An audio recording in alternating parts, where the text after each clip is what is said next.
reserve Robin.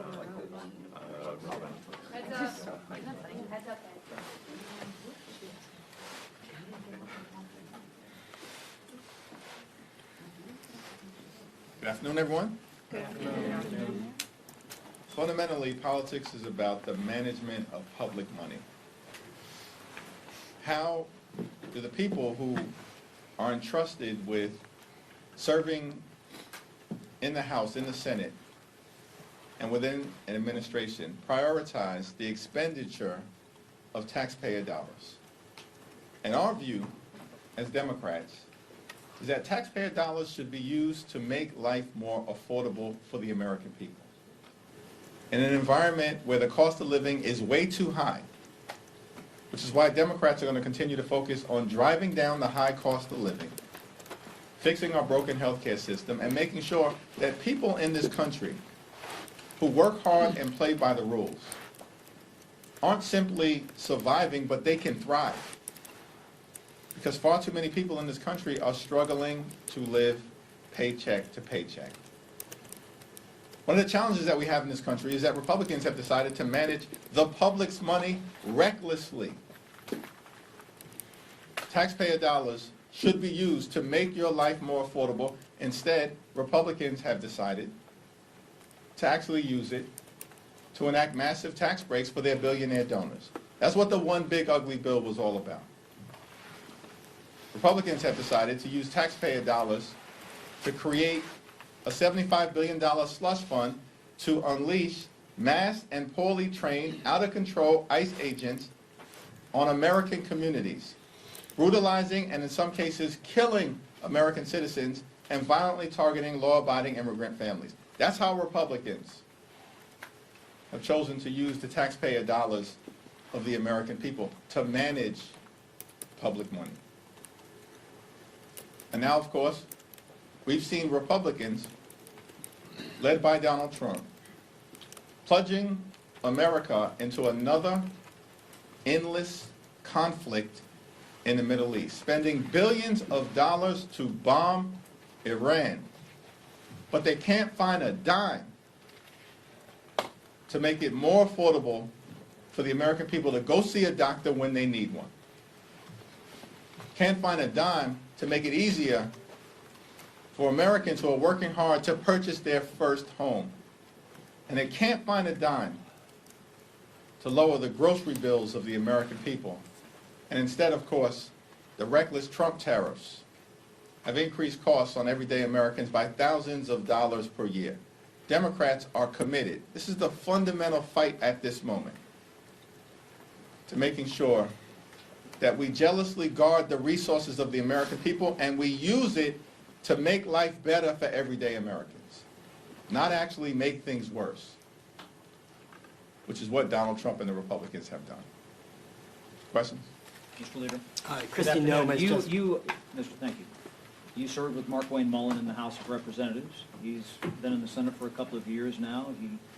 Somebody who's tight with the president. Is this an upgrade, in your opinion? Well, let's cross that bridge when we get to it, and we'll see what he has to say when and if there is... What was your impression of serving with him in the House? Did you I don't ever have any comment right now on what's to come. Let's focus on what's taking place right now. Christy Nome is gone. Good riddance. She was a disaster, and House Democrats made something very clear. Several weeks ago, we said either Christy Nome is fired or she's going to be impeached. Does that change the ICE conversation? And Does that open the door to Christy Nome has been fired, consistent with what we have demanded on behalf of the American people. But let me also make clear, a change in personnel is not sufficient. We need a change in policy. And that has to be bold, dramatic, transformational, and meaningful. And we've laid out 10 different demands standing on the side of the American people, including but not limited to judicial warrants, a ban on racial profiling, a prohibition on ICE targeting sensitive locations like schools, hospitals, polling sites, and houses of worship, a requirement that ICE agents are actually vetted through criminal background checks and actually trained the implementation of a prohibition on the excessive use of force, which we've seen horrifically been unleashed on the American people, and of course, a requirement that ICE agents who break the law can be criminally investigated by state and local authorities. These are the type of policy changes that are going to be necessary to move us forward to ensure that ICE actually conducts itself like every other law enforcement agency in the country. That's our fundamental demand. Every other law enforcement agency in the country. So, of course, this change in personnel is welcome. Kristi Noem is a disgrace. And we made clear what was going to happen. One way or the other. It happened the easy way or the hard way. He's chosen the easy way. But now we still have work that needs to be done in terms of the policy changes. Thank you, Mr. Leader. Congressman Tony Gonzalez said yesterday on a podcast that he did have an affair with a late staffer who later died by suicide. At this point, would you support expulsion for Congressman Gonzalez now that he's admitted that? He's violated the laws. If an expulsion resolution were presented before the House of Representatives, I would, of course, support it. Would House Democrats investigate Kristi Noem as an ex-cabinet secretary? We haven't had that conversation yet. But what we do know, as was gloriously exposed by Congressman Joe Neguse, she's a living, breathing article of impeachment in terms of the abuse of power and the corruption that Kristi Noem has engaged in. And we need to make sure that every single taxpayer dollar is accounted for, that she was allowed to brazenly abuse, if not personally benefit from. And so there will be continuing efforts led by Benny Thompson and Robert Garcia and Jamie Raskin and members of those committees to make sure that we are looking out for the appropriate expenditure of taxpayer dollars. And wherever that leads, it leads.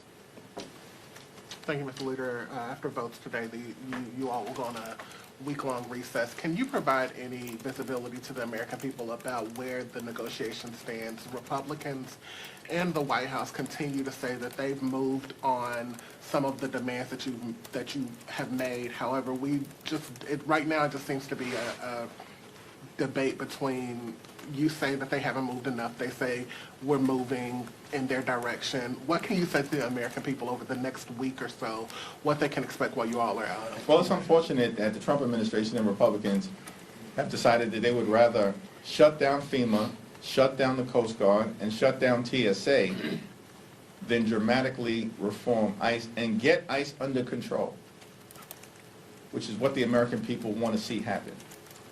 And this is a step in the direction of acknowledging that things at the Department of Homeland Security were broken. They had a corrupt political hack who was running DHS. Shame on every Republican senator who put her in that position when they knew she was unqualified. Now, in terms of the negotiation, we remain ready, willing, and able to talk with anyone, anytime, any place in a position of significance within the administration if they are prepared to make sure that ICE conducts itself like every other law enforcement agency in the country and stops brutalizing and killing American citizens and law-abiding immigrant families. Really quickly, the last time, a few weeks ago, the administration took action, on TSA, global entry, and what some say was an attempt to put pressure on Democrats to move in their direction. Do you expect, if the shutdown continues to go on, that the administration will again try different ways to exert leverage and bring you all to the table to end the shutdown? Trump administration is deeply unpopular. They failed again and again and again, and they're on the run, governmentally and electorally. And our view is simple. Abandon your my way or the highway approach. You're not intimidating anybody. They tried to break America within the first 100 days. And they failed to do it because the American people have held firm. And as Democrats in the Congress, we got to continue to forcefully push back. We'll do that in the courts, and we certainly will do that in communities all across the nation. And we're winning the hearts and minds of the American people. We just saw that again in Texas and in Arkansas. And we'll continue to see that all the way through November. Any normal administration would dramatically change course. But these extremists, continue to try to hang on to whatever mandate they claim that they had in the aftermath of the general election, even though the American people view them as a complete and total failure. But as long as they approach things with a my way or the highway mentality, then we're not going to be able to make any meaningful progress in a bipartisan manner on behalf of the American people. Thanks. Yeah, thank you. Mark Wayne Mullen is one of Trump's most loyal allies in the Senate. Do you think, how can you work with someone like him as you're still doing negotiations on DHS funding? And further, what do you want to see from the next DHS secretary to be able to work with them? But what we have to do right now is deal with what's in front of us, which is DHS has been shut down by Republicans because of their refusal to actually agree to a set of bold and meaningful but common sense demands that are designed to get ICE under control. The Senate is going to handle their process, and we'll see what happens in terms of the confirmation hearings, in terms of the individual meetings that Senator Mark Wayne Mullen has with the senators who are going to be making a decision as to whether they should confirm him or not. And then we'll have more to say once that unfolds. But at the moment, it's not like Kristi Noem was the one who was involved in negotiating anything. She was a corrupt lackey. So we were dealing with the White House before, and we're going to continue to deal with the White House at this point in terms of whether there's going to be movement or not. I will tell you that Pam Bondi, she's got to go, and Stephen Miller's got to go. And we're going to approach those two toxic individuals with the same intensity that has now led to the termination of Kristi Noem. You're saying with Mullen that he has to get confirmed. Can't he just work on an acting capacity, and that would mean that you have to work with him in the meantime? No. Thank you. Obviously, there are two votes this afternoon on the War Powers Resolution. Some of your members are seemingly wavering. How do you expect it to go? And if it does not move forward, will you then support the alternate that was also brought up? Well, we'll cross that bridge when we get to it. Right now, we're focused on securing strong Democratic support for this War Powers Resolution. We believe that Donald Trump needed to get authorization for engaging in a war. He admits it's a war. The so-called Secretary of Defense, the most unqualified person to ever hold that position as well, he acknowledges that it's a war. And the Constitution is not ambiguous on this subject. And there's a reason. The framers were very clear. They wanted to make sure that the people's house, that the most direct representatives of the American people were the ones who could weigh in on issues of war and peace, so that we could press an administration as to whether they have a plan. What's the justification for sending American men and women into a theater of war, risking their lives? As we've seen, we've already tragically lost 6 heroic servicemen and women. And we mourn for them, and we pray for their families. And we don't want to see any more American lives lost in Trump's war of choice. And so we're going to continue to engage with members over the next few hours in advance of the vote. There is going to be strong Democratic support and bipartisan support.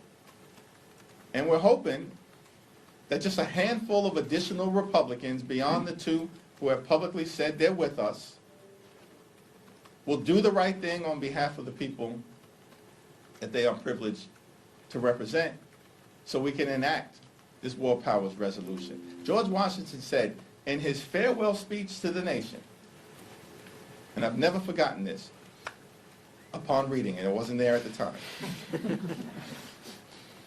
that the Constitution is sacredly obligatory upon all. That was his farewell message, final public speech to this new nation. The Constitution is sacredly obligatory upon all.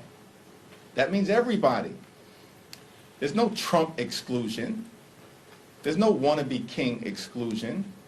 There's no autocratic exclusion in the Constitution. It's sacredly obligatory upon all.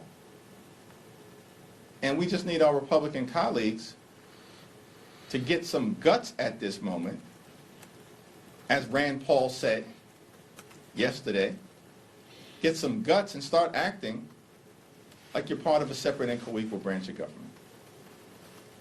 On the subject of Iran, the administration and Republicans have said there may be a need for a supplemental funding request. What is House Democratic leadership position on a potential supplemental request? Yeah, we haven't had any conversation about the possibility of a supplemental funding request because at the moment, the administration can't even provide a justification for why we're in this massive conflict and war in the Middle East right now. They have not bothered to make that case to the American people. And their explanations are all over the place in terms of what prompted Donald Trump's decision. In fact, most recently, the White House has said Donald Trump had a feeling. Can you believe that? A feeling. You send American men and women into war with a high likelihood of them dying based on Donald Trump's feeling? That's insanity to me. There's no evidence that there was an imminent threat to the United States of America. No evidence that they had reconstituted their nuclear program. No evidence that they have intercontinental ballistic missiles that can reach our shores. And so, before we even get to the consideration of a supplemental request, let's have the debate about how taxpayer dollars are being wasted right now. Billions spent to bomb the Middle East, triggering an all-out war that now involves more than a dozen countries, as opposed to actually Republicans bothering to find a dime to lower grocery prices or make life better for the American people. Thank you, everyone. Thank you.